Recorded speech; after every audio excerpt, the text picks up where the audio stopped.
Welcome to your new video. आज की video का जो टॉपिक है वो एक लाहौर में पेश आने वाले नाखुशगवार वाक़े से रिलेटेड है, जिसमें एक खातून अपने गालिबन शौहर या किसी के साथ भी मार्केट में गई और उनका जो सूट का प्रिंट था उस पर अरबी कैलीग्राफी प्रिंट हुआ था, जिसकी वजह से जाहिल जो पाकिस्तान में मौलवियों की शक्ल में पाई जाती हैं उनका इस्लाम फ़ौरन ख़तरे में आ गया और उन्होंने उनके गिर्द घेरा तंग कर लिया। और 12 उधर जो जिस बंदे से ये बात शुरू हुई थी उसका भी एक इंटरव्यू हमने पढ़ा, तो वो ये कह रहा था जी मैंने उनसे कहा कि जी आप बुर्का ले लें और जो है आप यहाँ से चली जाएं, लेकिन उन्होंने नहीं माना तो फिर उन्हीं की गलती है।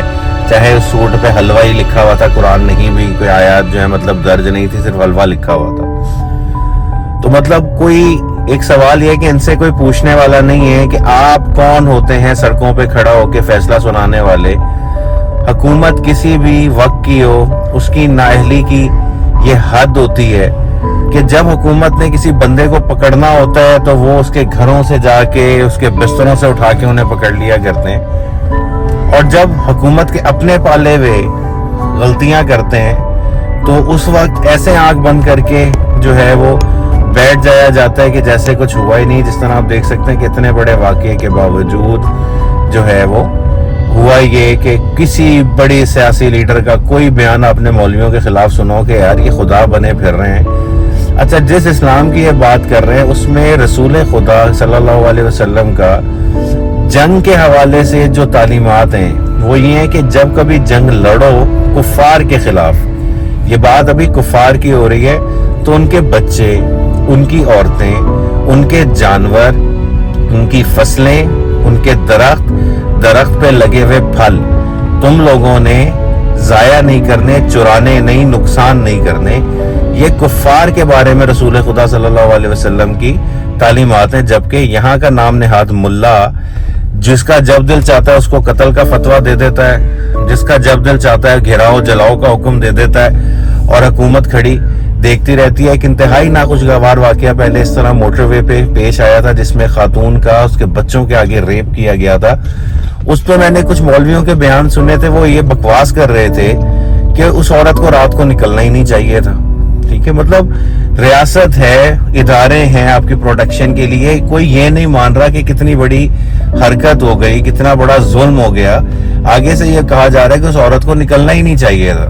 तो कोई इन्हें पूछने वाला नहीं है, क्योंकि मेरे साथ इस तरह का एक वाकया फैमिली के साथ पेश आ चुका है।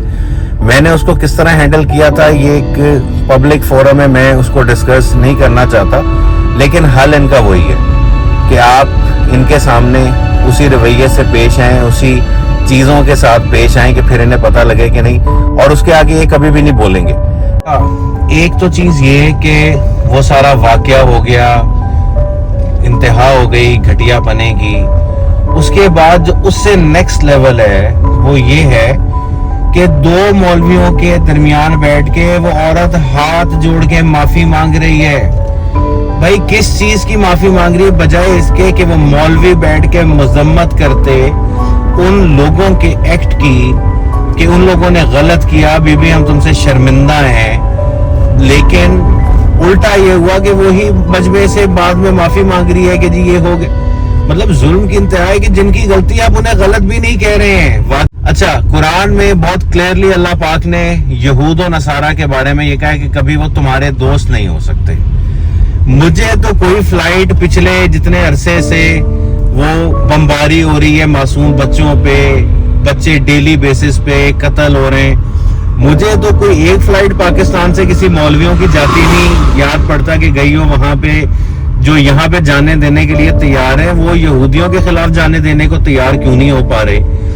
अब ये नाम नेहाद मुल्ला, भी मैं आपको एक तस्वीर दिखाता हूँ, मिस सऊदी अरब की तस्वीर है, रूबी इनका नाम है। जरा ये देखें कि वो झंडा जिसपे ला इलाहा इल्लल्लाह लिखा हुआ है वो अपने बदन के गिर्द खुले बाल बगैर किसी पर्दे के वो लपेटे खड़ी हैं। मैंने तो किसी मौलवी का एहतजाज नहीं देखा यहाँ पे कि सड़कें ब्लॉक हुई हो या सऊदी एम्बेसी के गिर्द जो है किसी ने जाके एहतजाज किया हो किसी प्रेस क्लब के बाहर। बस सारी बदमाशी जो है वो यहाँ के लिए बचा के रखी गई है, क्योंकि उन्हें पता है कि भाई यहीं पे हम आजाद हैं, बाहर तो उल्टा लटका देंगे ये। अच्छा, اس میں ایک اور بڑی امپورٹنٹ بات ہے کہ خاص طور پہ جو ہمارے مولوی ہیں کچھ اچھے بھی ہیں، یہ نہیں کہ سارے برے ہیں، ہر طبقے میں اچھے برے ہوتے ہیں، لیکن میجورٹی ان کے جاہل ہی ہیں. ان کے بارے میں بڑی ایک کہاوتیں میرے ذہن میں آ رہی ہیں حالات کے پیش نظر کہ جب لوگ سڑکوں سے اٹھا کر بغیر کسی انویسٹیگیشنز کے اس کی تعلیمی حیثیت دیکھ کے ممبروں پہ بٹھا دیتے ہیں تو فتوے کتابوں سے ہٹ کے دیواروں پہ آ جاتے ہیں. اور کیونکہ یہ واقعہ ایک عورت کے ساتھ صادر ہوا ہے تو اس پہ ایک اور کہاوت بڑی اچھی بیٹھتی ہے کہ مجھے افسوس ہوتا ہے عورت پہ جو جرم کر کے داڑھی بھی نہیں رکھ سکتی. تو عجیب و غریب معاملات ہیں. باقی جو چیز اچھی ہے اس کو اپریشیٹ کرنا بہت ضروری ہے. خاص طور پہ وہ ASP خاتون شہر بانو جو ہے کمال کا انہوں نے جرت کا مظاہرہ کیا، بہت ہی بہادری سے وہ اس موب سے، کیونکہ میں نے اس موب کا جس طرح آپ کو بتایا ایک دفعہ اس نے فیس کیا ہوا ہے، یہ اتنے ویشیس ہوئے ہوتے ہیں کہ یہ حقیقتاً اگر یہ خاتون ٹائم پہ نہ ہوتی تو شاید یہ عورت ہمارے درمیان نہ ہوتی، وہ مار دیتے اسے. کیونکہ ان کے لیے تو یہ سب سے آسان کام ہے کہ مار دو، اور مارا اسلام کے نام پہ تو کوئی آپ کو پوچھے گا ہی نہیں بعد میں. تو اس عورت نے کس طرح سے اس موب کے سامنے کھڑے ہو کے اس خاتون کو وہاں سے نکالا ہے، ان کے جرت کو سلام ہے. تو وہی والی بات کہ ہر طبقے میں اچھے لوگ بھی ہوتے ہیں. اللہ تعالیٰ ان کی توفیقات خیر میں اضافہ کرے، انہیں مزید ہمت دے بروں کے خلاف کھڑے ہونے کی. اور بہت ہی ہیروئک کردار انہوں نے ادا کیا ہے، ورنہ اتنا آسان نہیں تھا اس موب میں سے اس وقت اس عورت کو جو سچویشن بن گئی تھی لے کے نکالنا. بھی دیکھیں کہ وہاں بھی ایک عورت کو بیچ میں آنا پڑا، کسی مرد میں اتنی جرت نہیں ہو رہی تھی. تو خدا نے جب فرمایا تھا نا ایک جنگ میں جب کفار قیدی ہوئے تھے تو رسول خدا نے آزادی کی شرط یہ رکھی تھی کہ آپ ایک ایک مسلمان کو پڑھاتے رہیں اور آزاد ہوتے رہیں. تو آج اس کی امپورٹنس کا اندازہ ہوتا ہے کہ تعلیم کی کیا اہمیت ہے. تو گزارش ہے آپ تمام لوگوں سے کہ اپنے بچوں کو تعلیم کے زیور سے آراستہ کریں. ایکسٹریمزم صرف جو ہے نقصان کرتی ہے، اس کا کوئی فائدہ نہیں ہے. کبھی اپنے گھر میں کسی کو ایکسٹریمسٹ نہ بننے دیں، اس کے بڑے نقصانات ہیں، جس کی ایک بہت بڑی مثال آپ کے سامنے اس واقعے کی جو ہے صورت میں سامنے آئی ہے. تو اپنے بچوں کو تعلیم سے آراستہ کریں، اپنے ارد گرد کے لوگوں کا خیال رکھیں. پروردگار اس ملک کا آپ کا حامی و ناصر ہو.